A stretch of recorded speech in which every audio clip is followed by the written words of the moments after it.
Do you remember where we ate white pizza and what we modeled this after? There's a bar on the corner by the pen there. I don't know what it was. Bottom of Burley Hill. Sir Winston's. Is that what it was called? Yeah. So this recipe is my white pizza, which is based on that, which is ridiculous. I don't even think we ate that pizza. Yeah, we ordered it. We liked it. Yeah. And the only thing we knew for sure was that it had chicken on it and no red sauce. That was about all we could say for sure. It's not a meal that's been handed down over time. It's something that has morphed and become just sort of white pizza. So that's what we're making today. So it's just standard prefab. You can make this from scratch if you want, but it's just standard prefab. But what I do, is, especially during the winter months, is I keep it in the microwave. I don't microwave the dough. Don't even think for a second I'm gonna microwave pizza dough. But with these lights on under here, they're not LED, they're real lights, so they actually generate heat, so it actually gets warmer in there than it does out in this environment. Just based on those lamps, and it gets the dough to rise, and so that's why I do it that way. I'm gonna grate some cheese. I'll tell you what, I'll go downstairs and I'll grab the onions. So I've got 4 onions, which is not really a 4 onion recipe, but these are so small and they have thick rinds that come off, so I might not use all 4, but I don't think we use all 4. it's normally 1 large onion or maybe an onion and a half. It's a lot of onion. And I just like to get that sort of warming. Now this is a bag full of runt onions. Sometimes you get what you get. Are you inspecting my work over there? What are you doing? I don't know what you're doing. I've never seen somebody have such an issue with chopping onions. What a great name, Burley Hill. Like Burley, like a Burley Hill. It's a Burley Hill. Like a Burley lumberjack.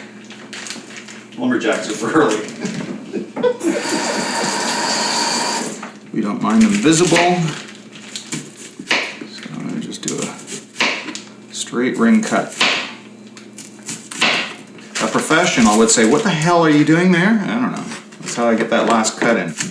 Oh, see? That's why I gotta do that. I gotta hold both sides to get that last little bit. I don't know. Professional would do it differently, but that's how I do it. So it's 1 chicken breast. How much of this cheese do you want? Maybe just a bit more. A bit more, he says. 1 fresh chicken breast. Never frozen. Fresh, never frozen. Very important to Paul. This was previously frozen. Just means Tracy wins, alright? It's sharp. Just won't cut onion. So I tend to cut this into mouthful sizes. It's still a little bit frozen, so it's not like all slimy in the middle. I kind of like that. That's why I put it in the fridge. You're damn tootin'. No, darn tootin'. You're damn right. You're darn tootin'. Mouthfuls. That's all you want. Not even mouthfuls. Morsels. Big difference. 1 chicken breast. That's 3 onions. It probably should have been 1 onion. 1 large onion, but what the hell. Just a little bit of olive oil in the bottom of the pan. Chicken goes in. Onion goes in. So that's the chicken, that's the onion, and here's a little secret sauce, pineapple juice. And just put a little pineapple juice in there. And this is feta cheese light. Because I think the light Saltier. is saltier. So I'm just gonna let the chicken cook, let the onions sort of, clarify. You can saute them so they're clear, but you're not clarifying them. Oh, that's a lot of feta. You plan on using all that? Some to nibble on. I don't know how much you need. I just, just trying to help. I used to make this and put like 8 cloves of garlic in this, and it became known amongst my friends that it was Paul's garlic pizza, not white pizza, because it was a ridiculous amount of garlic. We have sort of moved away from that, and so I'm only going to put a wee bit. A wee bit! A wee bit. So it'll probably be like, just a teaspoon or so, maybe, something like that. And of course you could use fresh garlic if you want. We don't go through enough garlic to buy garlic, so that's why we use this. That's not ready yet, that's just kind of getting there, but all this liquid, all this water, all the onion's gonna sort of reduce. We're just simply taking the dried stuff, which is Italian seasoning, and I believe that's just a blend of what is it? It's a blend of what? Basil, rosemary, oregano. Yeah, you can go and do this all from scratch if it really interests you, but we go like this. Same rule of thumb that Tracy used for the manicotti. You know, just a light coating all over it, right? You can see it. Smells good. Smells good. Gonna hit it with a little salt and pepper. Let's salt it before we cook it, while we're cooking it, and after we cook it. You just want most of the moisture kind of, you know, out of them. And I'm gonna switch from beer to gin. Now you're cooking. I'm gonna go with my fun mug. When I have a glass in my hand and the chill of the glass starts going through my fingers, it's just, I don't know, I don't like it. So now I use this thermal glass, and it doesn't matter how cold this is, it's nice. It's friendly to the fingers. That is the cardinal sin. I should like get a straw and snort that up my nose. What a waste. And ta-da! Soda stream. But that's it. Nothing fancy. So it's cooled down. The onion is still fairly together. And all this oil, it's all sort of throughout the onion and everything. So when it cooks in the oven, all that oil sort of leaches out of the onions, and it's a lovely thing. But that'll become our topping.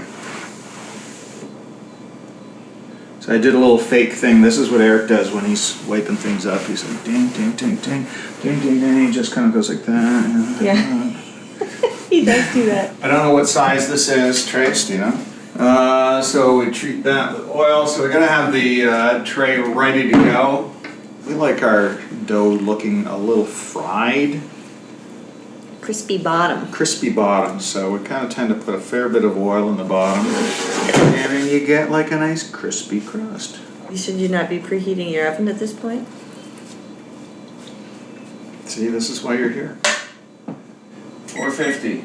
And the other thing I like to do is like spread it right up the edges, right? Don't just do the bottom, because you want your edges to have a little fry on it too. And I keep this brush handy because it'll start to, you know, oil on non-stick tends to kind of clump up. It's like Terminator. It looks like mercury, all kind of pulling back together. That's what happens with the oil. Hammy hamster, huh? Yeah. Hello, hammy hamster. Okay, all right. Normally this thing is just like a bomb. It wants to go. Rings off. Not everybody has a dark countertop. It just looks like, you know, the surface of the moon.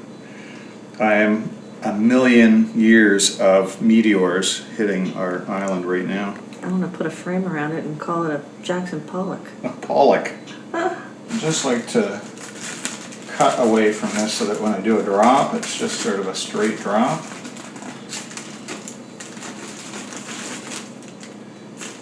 Get it all the way around the outside. Ooh.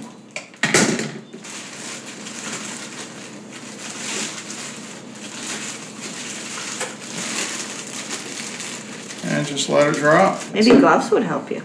No, I can't do this with gloves. Just get a little bit of flour everywhere, because she's going to want to stick. Oh, see, you can feel a little stickiness in there. Just get to the point where you can start touching it. There's something in there. It feels like some, I think it has breast cancer. There's a little lump in there. I don't want any cancer in my pizza, please. So, here I go. I can't really describe it. I tend to pinch the edge and let the weight of the dough. I don't have the throw it in the air technique. Yeah, this is cold. I can tell this is not gonna spread easily, but we're gonna work it. So, you know. Committed now. And as it warms up, as my fingers tend to warm it up, it starts to stretch a little bit more. Just rolling it on the back of the knuckles. That's it. Let the weight of it stretch. You know, grab a place, an area that's kind of thick, and let it, you know, stretch. And okay, starting to get there. This is the sign that it's not It looks pretty good so far. It didn't warm up enough? Yeah. Like, yeah. But it'll just suddenly start to get way sloppy, and then all of a sudden I gotta throw it on the pan. I gotta get this thing rectangular now, I really do. I have tried to do this, and it is just, you know, it's the hardest part. What happens? What happens when you do this? I usually just, you know, get angry at it and throw it in the pan and try and stretch it out into the pan. Yeah, well, that's the last thing you want to do. You don't want to try stretching pizza dough because it is like it's like silly putty. It just comes back up over and over again. And I can just tell by touching this with my hands that the temperature of the dough is a little bit cold. So that's why it's sort of fighting me. Let's get a little stretch that way. Oh yeah, because trust me, it even knows that. So if you look at the size of the pan, because mine will get a big hole in it too. I mean, you know, you never get any rips or tears or anything in yours. I think I gotta get this in there right away. Yeah, just get that out. That's not exactly how I like things to go. Looks like you have it stretched out enough that it's gonna like cover the whole pan, and you'll be able to put it up the sides. And that's what I'm gonna do right now. So just working the crust up a little bit. That's the most stressful part of it. There's something about this dough being just too cool. It didn't fully sort of puff up. But thin there, so I'm trying to move some stuff back.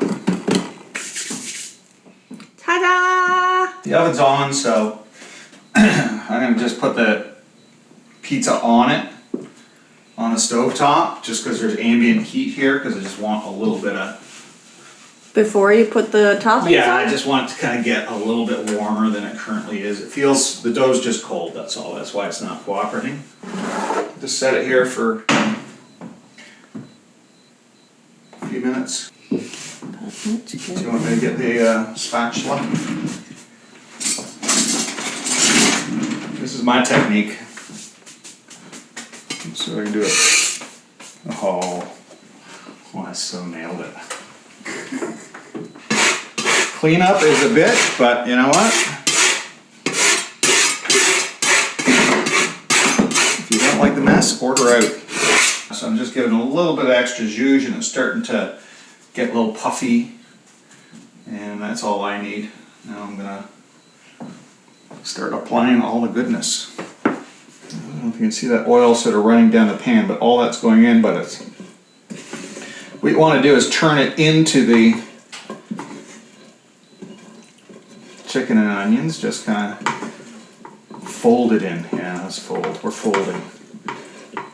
And yeah, just start sort of dropping it here and there and everywhere. Smells good. Yeah? Yeah. I'm not done with that. I'm going to get more oil out of that eventually, so I just really want to break up the onion and, you know, any clumps that are, you know, sitting too close together. You want good distribution, right? You don't want to be like all... Only a fucking psychopath wouldn't do this. You get those sort of, you know, clusters of onion and stuff. You can see what I'm doing here. So you can see all the oil sort of leaching out onto the dough, which is great because it's got all that lovely, lovely flavor. Oh God. You hear how loud that cat is drinking water? I thought you were going to say something, you know, like, oh, I can smell it, I'm getting hungry, I want this pizza. No, it's, you know, I could hear the cat drinking water. People have dogs 10 feet away. Bark in their house, and I'm like, you know, the sound of the cat drinking water is like, can you drink water more quietly? Please? Please? Please, just stop with the loud water drinking. So I'm going to say that's reasonable distribution. Do you see any clusters that, you know? Nope. You sure? No, it all looks good. Let's cheese it. Look at that. I'm going to drizzle. Please. Don't be hard on me, man. This is the flavor of the pizza. This is, okay, watch. You know, watch this. Boo, boo. That's the sauce. A little bit of oil. Now we're going to throw some cheese on there. Well, you didn't do any parm yet, right? No. This is Parmigiano Reggiano.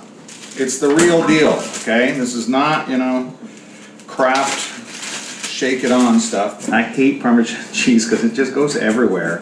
That's why I don't like this grater, because it's like more of it is hitting in front of me than in the bowl. And actually the Parmesan is the last thing to go on, because I kind of like when it's sitting on top of the pineapple and stuff. Well, that looks like plenty cheese. Let's go. You need to calm down. My pineapple placement is very specific, like everything, you know. I don't like getting to the crust and having only crust. I like knowing that somebody's packed that crust full of yummy goodness. And that's what I do. Now this is a Tracy thing. Tracy likes to see her feta do not crumble. Do not crumble. I've crumbled cheese onto it, and it's like, what's the difference? You can taste it, it's no big deal. Not in Tracy's world. It's like, no, do not crumble my feta. See what I'm doing? I'm working the feta to the edge of the thing, cause why? When you get to the crust, you don't want to feel like you've been ripped off. Hey! Hey, I knew something was awfully quiet. I felt some very sort of... Startled me. Yeah. Well, you had a big hole in there. I was helping. No, you weren't. You weren't. See what I'm doing here? What am I doing? Say it. I don't know what you're doing. I'm working the edges. You want, you know, you don't want to get to the, you know, crust and be like all let down. It's like, you know, make sure the crust gets love. I love the black pepper finish. Black pepper finish is quite nice. We actually do a black pepper and we do a little more of the Italian seasoning. Give it a slap. This is just more of an aesthetic. It's not like you're gonna season it, but it's just more. When you see your white feta cheese all melted and it's got kind of like speckles in it, you're like, oh. More things to clean up. How does that happen? So that's 4:50, and we're gonna check. Hey Google, set an alarm for 15 minutes from now. 7:35 p.m. Don't do anything until you're convinced it's done, because as soon as you open the oven door, the heat just dissipates. That oven light just really doesn't tell the truth, and because I don't want to open the door, I take a super bright flashlight, very bright flashlight, and I, you know, shine it on to make sure, you know, because when I pull that out, oh, you can see the feta cheese starting to weaken. And as Tracy says, don't polish shit out of it. You know, fucking bring it out so it's I like it a little gooey. A little gooey. I like the aesthetic of like a crisped up cheese. Oh, starting to bubble. It's starting to bubble. That is your first clue that you're in great shape. Hey Google, how much longer before the alarm goes off? The alarm will go off in 5 minutes and 59 seconds. That feels about right. What do you think, Trace? Not yet. Not yet. I think it needs its 3 minutes. Alarm's going off in 3, but yeah, it's all bubbling, and that's a great thing. Know what time it is? I can smell that, and it is rocking. Oh yeah, this thing's looking about right. She's coming out right on the 15-minute mark. Hey Google, how much longer before the alarm goes off? The alarm will go off in 27 seconds. Alright, so now before I open this, I gotta make a decision. Is it done? Because you never go back, and it's done. Oh, look at this thing. So this is an absolute home run on cooking. You can see all the bubbling cheese. Yeah, the crust rose up a little bit. You can tell. It wasn't the perfect crust, but it's, you know, it looks pretty damn good. I'm just gonna break the edges here to make sure that when I slide her off, there we go. Sometimes you can tell how that whole thing is moving in tandem. Just get under it. Oops, sorry, it's not too hot.